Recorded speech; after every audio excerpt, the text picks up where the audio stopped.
There is a tuning fork in the British Library that belonged to Beethoven.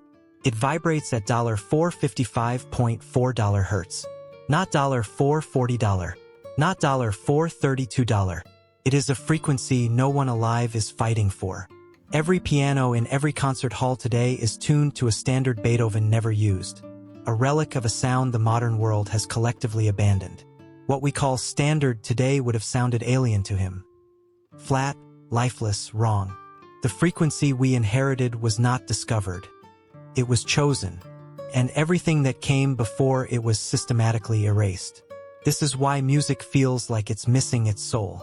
In the basement of the world's great museums, tucked away in velvet-lined boxes, lie the ghosts of a forgotten science. These are the tuning forks of the masters, Handel, Mozart, Verdi. If you were to strike them today, they would sing in a language your ears no longer recognize. We live in an era of absolute acoustic obedience. Whether you are in a jazz club in Tokyo, a cathedral in Paris, or listening to a lo-fi beat on your phone in New York, the note A is $440 Hz. It is the invisible law of the air. But for 99% of human history, sound was not a law. It was a local ecology. Before the 19th century, if you traveled 20 miles to the next village, the very fabric of reality changed. The bells in the town square rang at a pitch tuned to the specific weight of their bronze and the specific height of their stone tower. The organ in the local church was tuned to the resonance of the room. Music was an extension of the earth it was played upon. It was anchored to the physical world. But then, something shifted. We are often told the story of the Great Standardization as a victory for progress. We are told that musicians needed a common language so they could travel and play together. This is the sanitized version.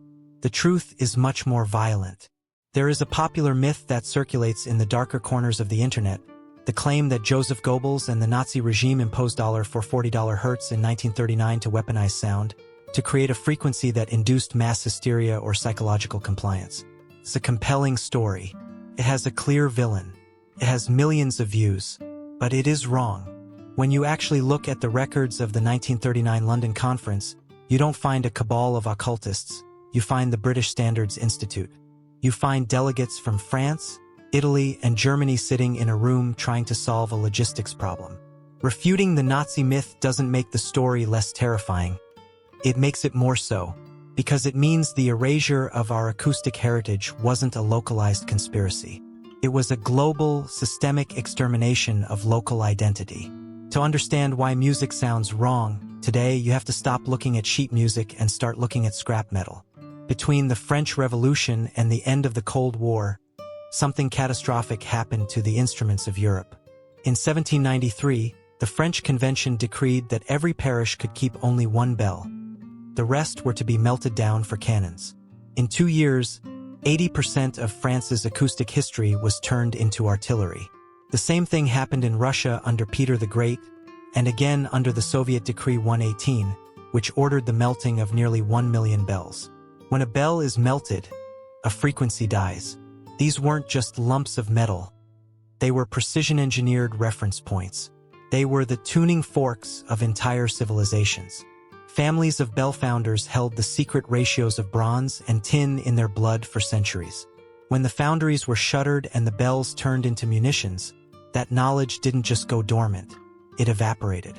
We are the first generations of humans to live in a world where sound is disconnected from place. When we adopted the universal standard of $440 Hz, we didn't just pick a number. We chose to ignore the biological and architectural reality of our surroundings. Think about the scale of this loss. If a single 8 Hz shift in frequency can measurably lower a human being's heart rate, as controlled studies on $432 Hz have suggested, what happens when you delete thousands of unique, localized frequencies? We have traded a garden of resonant possibilities for a concrete parking lot of sound. We have standardized the vibration of the soul. We are told that $440 Hz is the natural standard, but there is nothing natural about a frequency that requires a government mandate to exist. We have been tuned to a frequency of convenience, a frequency of the machine, leaving the frequencies of the stone and the stars to the silence of the museums. The instruments are still here, the cathedrals are still standing, but they are hollow. We are standing inside a massive global amplifier, but we have forgotten how to play the notes that make the walls breathe. This isn't just about music theory. It is about a physical inheritance that was taken from us, replaced by a tone that was broadcast from a radio tower until we forgot that anything else ever existed. The tragedy of the $440 Hertz standard isn't just that we lost a few beautiful notes. It's that we broke the connection between the player and the room. To understand the depth of this divorce, we have to look at the stone itself. Medieval architects were not just builders. They were master acoustic engineers who understood something we have spent the last century trying to rediscover. When you walk into a Gothic cathedral or a Byzantine church, that weight you feel in your chest, that holy resonance, is not a metaphor. It is a calculated physical effect. In 2016, researchers began mapping the acoustic properties of ancient churches using sine wave sweeps, and what they found was staggering. These structures were embedded with acoustic technology that sounds like science fiction. They found clay amphorae, acoustic vases, physically built into the domes and walls. These weren't for storage. They were Helmholtz resonators. They were tuned to amplify specific, narrow frequencies and to swallow others. The building was the instrument. The limestone was the conductor. For 1,000 years, the bells in the tower were cast to match the resonance of the stone. The organ was then tuned to the bells.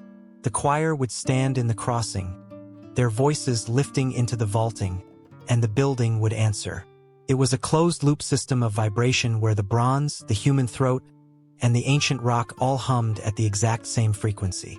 When we talk about sacred music, we are talking about a biological feedback loop. But when the governments of the 19th and 20th centuries mandated a standardized pitch, they didn't just change a setting on a piano. They effectively silenced the architecture.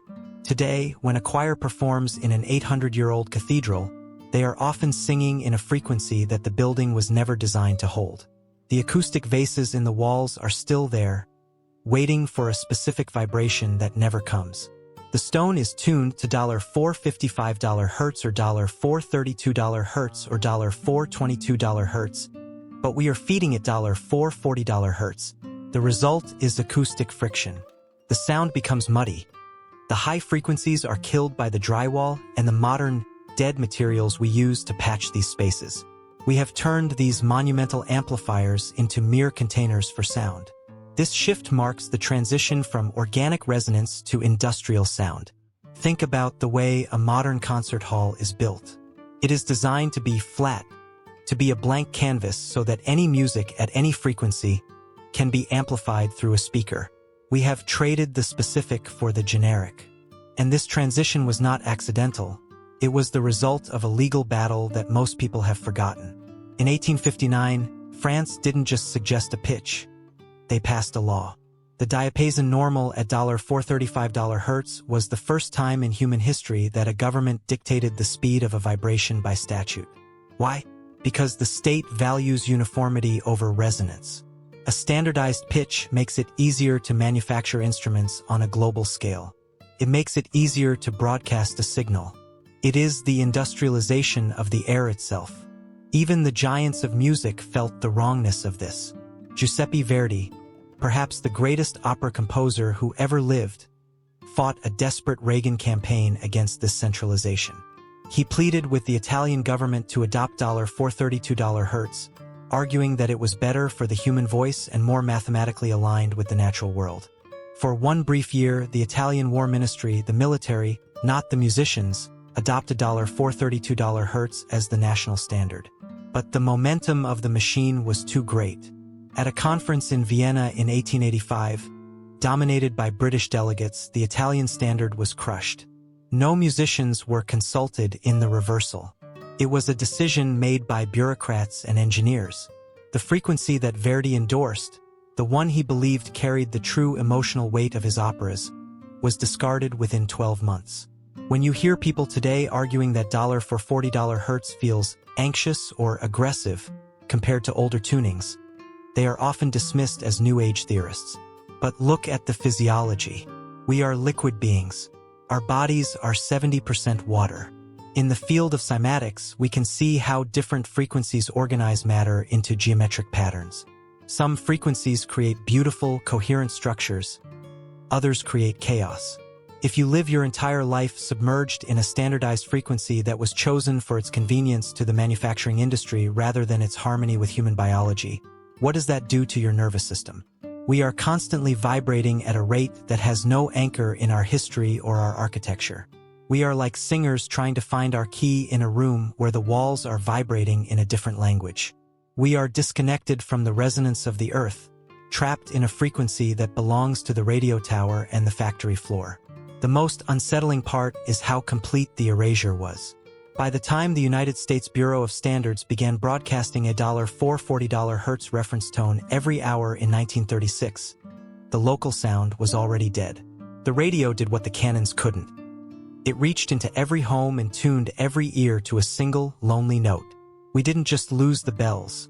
We lost the ability to even imagine a different way of hearing. We accepted the $440 Hertz wall because we no longer had the ancient stone to remind us what it felt like to truly resonate. We are living in an acoustic blackout, and most of us don't even know we're in the dark. The final stage of this acoustic erasure is perhaps the most invisible because it happens inside our own minds. We have been conditioned to believe that music is a subjective experience, a matter of taste and culture. But if we look at the ruins of our soundscape, we find evidence that music was once a precise medical and spiritual technology. When we standardized the frequency, we didn't just simplify the manufacturing of pianos. We essentially lobotomized the connection between sound and the human body.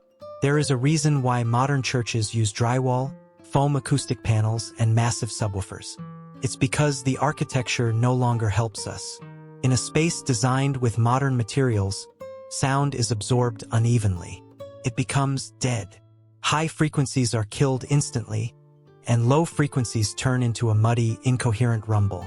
We use microphones to compensate for the fact that our buildings have stopped talking back to us. We have moved from the instrument building to the box building, and in doing so, we have lost the ability to experience symphysis, the state where the environment and the observer vibrate as one. Consider the implications of the standard we now live within. If you look at the $440 Hertz tone under a microscope of cymatic geometry, it often produces patterns that are jagged, slightly asymmetrical, and unstable compared to the $432 Hertz or the ancient $455 Hertz of Beethoven. We are feeding our nervous systems a diet of processed sound. Just as a diet of processed food lacks the complex micronutrients our bodies evolved to crave, a standardized acoustic environment lacks the harmonic nutrients that ancient architecture provided. When university researchers studied those Byzantine churches in Thessaloniki, they realized that the monks and the congregation weren't just singing songs. They were standing inside a physical amplifier designed to trigger specific physiological responses. The reverberation times of 6 to 8 seconds weren't an accident of poor design. They were engineered to sustain a note long enough to allow the human brain to enter a theta state, the state of deep meditation and healing. Today, we achieve this with expensive noise-canceling headphones and digital apps, oblivious to the fact that the technology used to be built into the very walls of our cities. The most profound loss, however, is the loss of the founders. When the Soviet government melted 99% of Russia's bells, they didn't just destroy metal. They broke a chain of hereditary knowledge that stretched back to the dawn of the Iron Age. The bell founders understood the voice of the bronze. They knew how to tune a 10-ton instrument so that its overtones would perfectly complement the limestone of a specific cathedral. When those foundries were closed and the masters were sent to factories or graves, that knowledge vanished.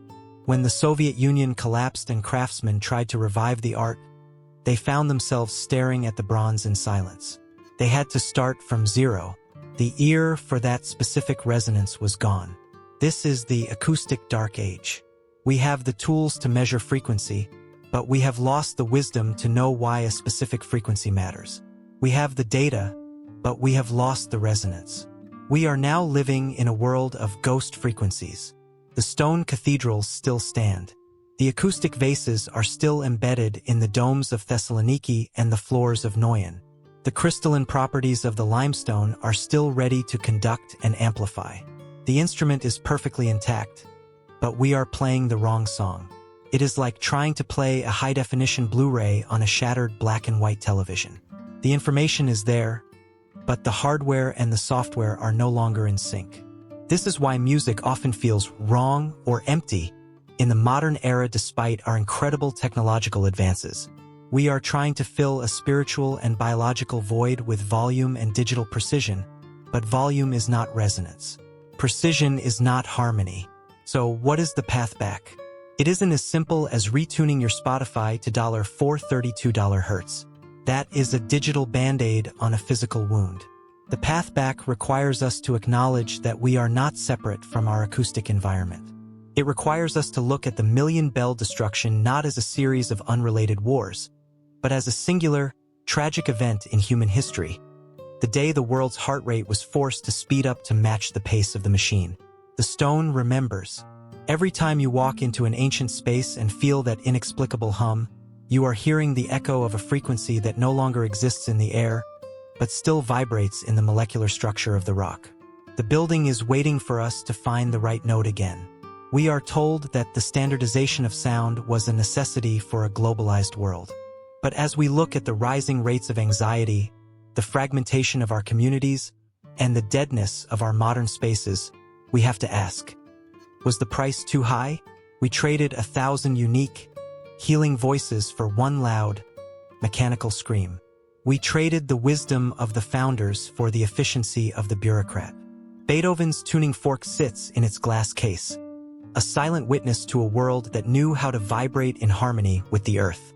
It vibrates at $455.4 hertz, a frequency that belongs to no one, yet once belonged to the very soul of a genius. Until we stop treating sound as a commodity and start treating it as a physical inheritance, music will continue to sound wrong. The bells are gone, the bronze is now cannons and coins, but the frequency is still there, hidden in the silence between the notes, waiting for a generation brave enough to stop listening to the radio and start listening to the stone.